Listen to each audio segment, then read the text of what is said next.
back to this channel, Equine Hair by Sabina. Today I'm going to be going over hunter braiding for the tail of the horse. So this does not change whether you're in the pleasure type ring, hunter jumper ring, the stock type hunter under saddle ring. This is going to be the same braid. You might see different ways to end the braid, which I'll go over at the end.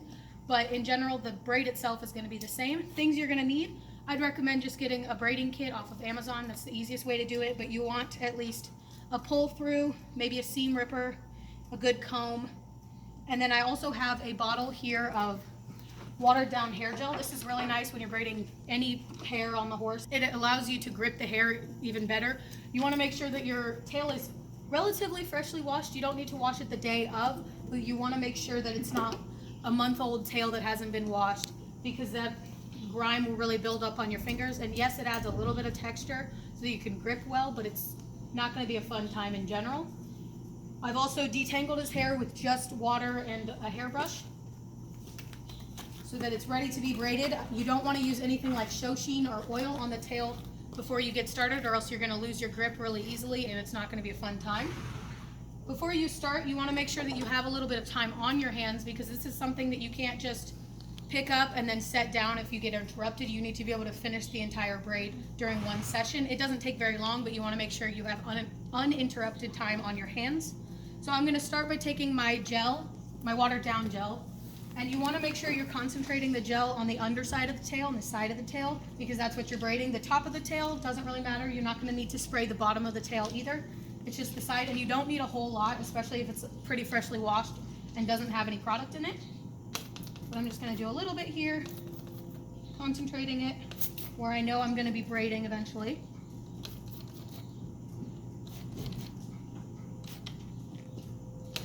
And he has very nice feathers for his breed especially, but just in general.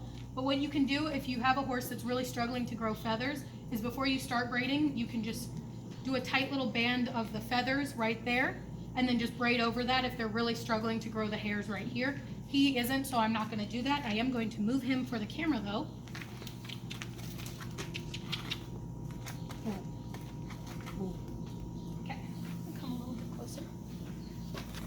So we're going to start by just taking one small section from each side. You might see some people say that you want to have a section from the middle.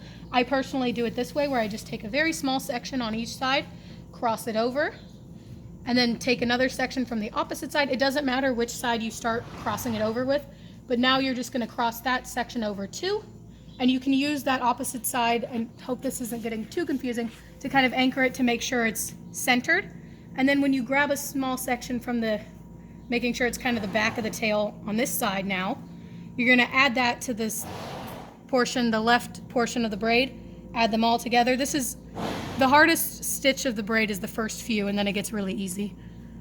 And then making sure they're really small, ornate pieces. You don't want really thick pieces. You're not going to grab the entire section here, just a little bit at a time, adding it to the right section now, crossing it over the middle. I'm going to switch my hand hold so hopefully you can see a little bit better. And now I've got this left section. I'm going to cross it over, grab a little section of tail, cross that over with it. It's important throughout the braid that you're making sure that you're crossing directly over. You don't want to be pulling down, or else you're going to get a very loose braid. And you're just going to take that, crossing it over like that. I've already crossed this section, so I didn't have to worry about that. And it's easiest if you just use your thumb to kind of hold the rest of the braid while you grab your sections. That's what I've found. And making sure to grab from the back of the tail, making sure they're really small pieces, and smoothing down the sections that you grab beforehand. And then if you notice that your braid's kind of leaning one way or another, the easiest way to do that is, after you've grabbed your section, passed it over, is that you can use the opposite section before you add hair to kind of pull it one way or the other. And then you can cross it over, grab another section, making sure they're really small, ornate pieces. And then just continuing down the tail for a while.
as we're going along, I'm getting quite large sections of hair here at the end of the braid, and that's not ideal, especially if you're going to be doing a pinwheel like we'll show later.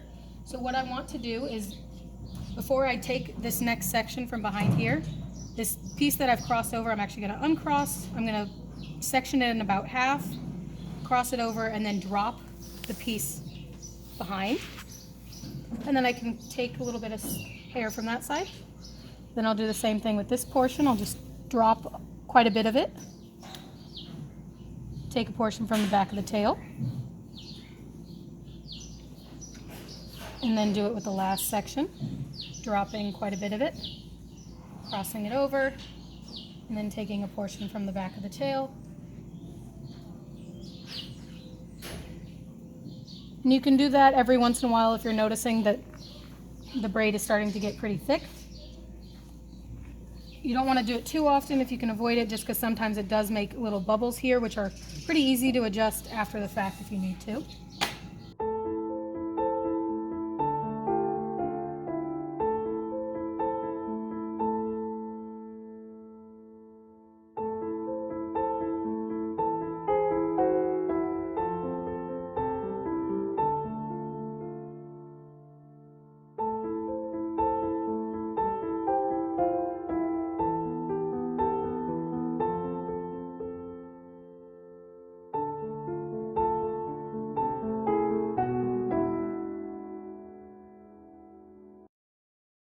So I've come to the end of this braid. His tailbone ends right here. Most people will do just about at the tailbone. You'll see in the pleasure rings, because if they need a mud knot, they might go all the way down to the tailbone. But for him and for this braid, I am totally fine finishing it off here. And I'm just going to braid a little bit. I'm going to show you guys the wraparound first, which doesn't require nearly as much braiding of this small section here. And this is where you can be a little bit less finicky about the size of this braid. So the wraparound, you just want to once in a while measure how much braid you need, because you're just going to wrap it around once, tuck it in, and then tie it down. I just want to make sure I have enough tail to do that, but I don't want to braid all the way to that length because I'm going to incorporate some yarn in a second.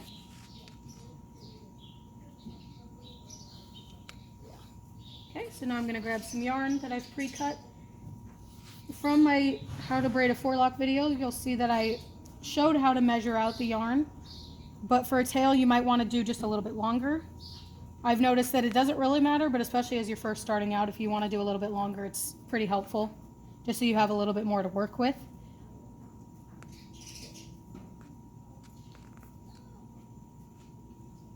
So I'm just going to braid a few stitches down, and then I'm going to take one portion of the yarn just on one side, make sure there's no hair with it. I'm going to loop it around and then put the tail of that yarn through just like that, pulling it snug, and then do it a second time just to secure it all, just like that. Now for the wraparound, you don't need to pull through or anything just yet. You're just going to take the braid, wrap it around, and then tuck it in here, and you can just use your finger. It's a pretty thick section here.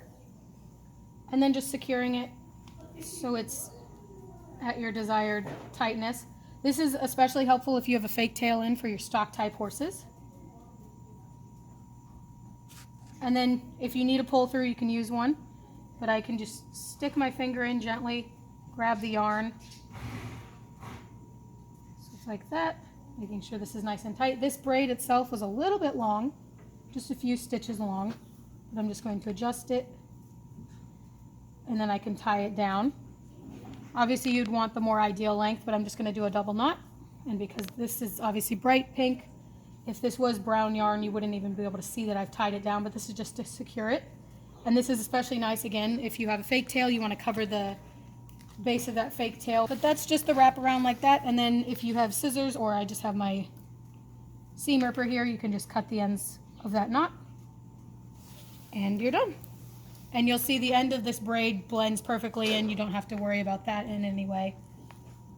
And that's the wraparound, and then I'll show you the pinwheel next. So we've gotten about like halfway down this part of the braid, and it doesn't really matter how long, it's just a matter of how much braiding you want to do with the tiny little ends of the hair. But now I'm going to incorporate this yarn, which obviously should be the color of his tail. But for this, I want you guys to be able to see what I'm doing.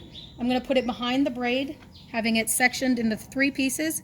So one half of the yarn is on the outside and the other half is on the other outside, and then just looping them over. And they blend in really well, even if it's not the right color. And I'm just going to braid a few stitches here, just so it's really anchored into the tail.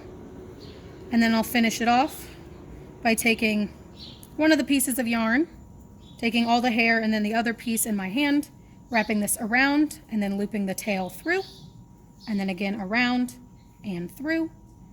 And now we're going to roll this up. The best way to do this is just section it off so you have about half of the hair and one half of the yarn on one side and then the other, and then you're just going to roll it up tightly. This is the part that makes it a little bit more frustrating, a little bit more complicated than just a simple wraparound to finish the tail, but you're just going to keep rolling it tight. And this is where it's really important that you have a small braid at the end of your tail, or else this gets very thick very quickly and is unideal for what you want to do. But you're wrapping it. This is what I find easiest. Some people actually do it from the side, but I find it easiest just to do it like this. And then once it's here, you're going to take your pull through from your braiding kit. You're going to go through 1 or 2 stitches of the braid itself, making sure that the latch is actually closed, holding this tight, grabbing one portion of the yarn here, making sure it's tight, pulling it through.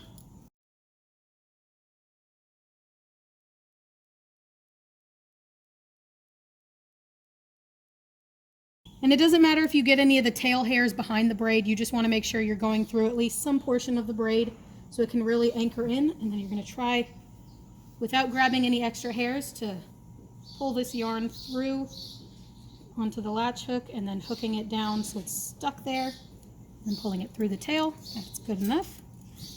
And now, keeping this as tight as you can, you're going to take your 2 pieces of yarn, pulling them snugly against the tail. This is where I wish I had 3 hands. And then you're going to do a double knot, a surgical knot if you will, where you're wrapping it twice around like that, and then just pull it tight. And before I actually pull it tight, I'm just going to make sure this is all perfect here, and then just pull it. And the next one you're going to do is going to be under, so you're going to go smoothing down the hairs. You're going to go under here. You're going to see I did 1 loop, then I'm going to go through a second time. That's what makes it a surgical knot, and that just means that it kind of holds together a little bit better. And pulling it snug. And then you can do this a few times going up and down if you want to just really make sure it's secure. You can even like take it back through the pinwheel one more time and come back. But just for demonstration purposes, I'm going to call it there. So I'm going to do another surgical knot just to make sure it's absolutely secure, even though he's not showing today. Just like that, making it a double knot. So you can use your seam ripper, or if you have scissors, to just cut the yarn at the base right there, as close as you can get it without cutting the knot itself. And obviously this doesn't blend in because it's not the right color. But then if you're having issues with these portions of the hair, which are what was the end of this braid flying away and kind of creating this weird thing here, which his actually isn't bad at all, you can also take your pull through and just pull those hairs through the other side of the braid. But his, like I said, is just laying really nicely. I'm going to scoot him forward real quick, and we'll show you real quick how to tie the hair in the bobble. So the bobble is used a lot of times in your pleasure type classes for the horses who have really long tails that are dragging the ground and you don't want them to step on it, you don't want it to get dirty, things like that. So what you do is you're going to take the end, giving yourself a little bit of berth there, and then take just a portion of the tail, and you want to make sure it's pretty thick, about the same amount for both sections, and then you're just going to wrap the bobble around once. This bobble, I'll be honest, is about to be thrown away. It's very stretched out, but it'll still work, and you're just going to wrap it around once or twice, depending on how long it is. And then as long as you have the space, you should be able to fit one of the balls into the other one, which I don't actually, just like that.